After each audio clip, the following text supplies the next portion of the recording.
Hi, my name is Avi Manum, and this is my Kozol Analysis assignment. Going to Cal Poly to become an aspiring engineer, the most I can relate to Kozol on this piece is the number and the data.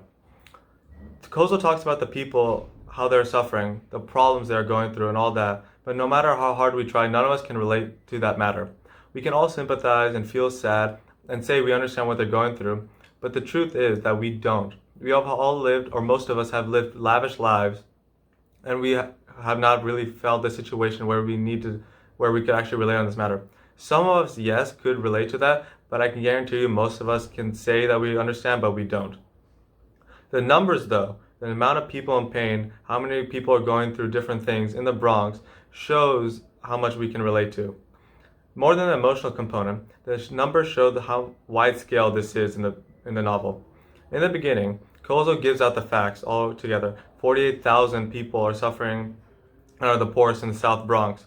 The median income is $7,600, and 4,000 heroin injectors itself in that area, and so much more. As we progress through the novel, the data and numbers just keep on popping back and supporting his claim, from at least 400 physicians being reduced to 23 part-time physicians just in the public school system in the Bronx. The numbers speak more than the people, unlike the situation which we cannot understand primarily, the numbers we do and we can understand, and speaks much more to us and speaks volumes to us. Kozo tries to acknowledge everyone and tries to represent the situation, but from what I can see, there's a primary focus around single mothers and fathers who have to work a lot and provide for their children. They're the ones that are suffering the most, and even Greenbaum agrees. Greenbaum, from our very own textbook, also said how poverty research focused around single mothers.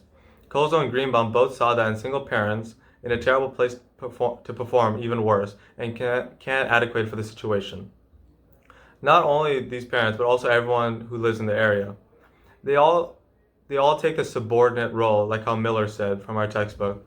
The people in the dominant role, these are the affluent people, the people with money, with power, with status, continue to make their side more affluent for themselves, to make it more lively for themselves, while the people who are in the South Bronx have continued to face hardships even more and more, but they take a subordinate role and continue to stay in that role, as Miller conveyed. Even though this seems like a temporary setback, they have still continued to be the subordinate role. The medium I have chosen, the cartoon itself, accurately depicts the essence of the novel. The big kid in the front is poverty and how he's an immovable person and is much bigger than anyone can comprehend. The kids in the back are the more affluent, the more privileged, and the more richer people in the back, and they cannot acknowledge poverty. They try and assert their dominant roles by complaining instead of helping or getting around the people in poverty. What makes this medium, or in this case cartoon, even better is how it's based off the algebra or the math question itself. It comes back to the numbers for most people, just like this cartoon shows. We all have a facade for sadness and sympathy, but the thing is, we can't all actually relate to these people, we can only imagine. The numbers are the only things that gives us a sense of accuracy and makes us actually think about the situation.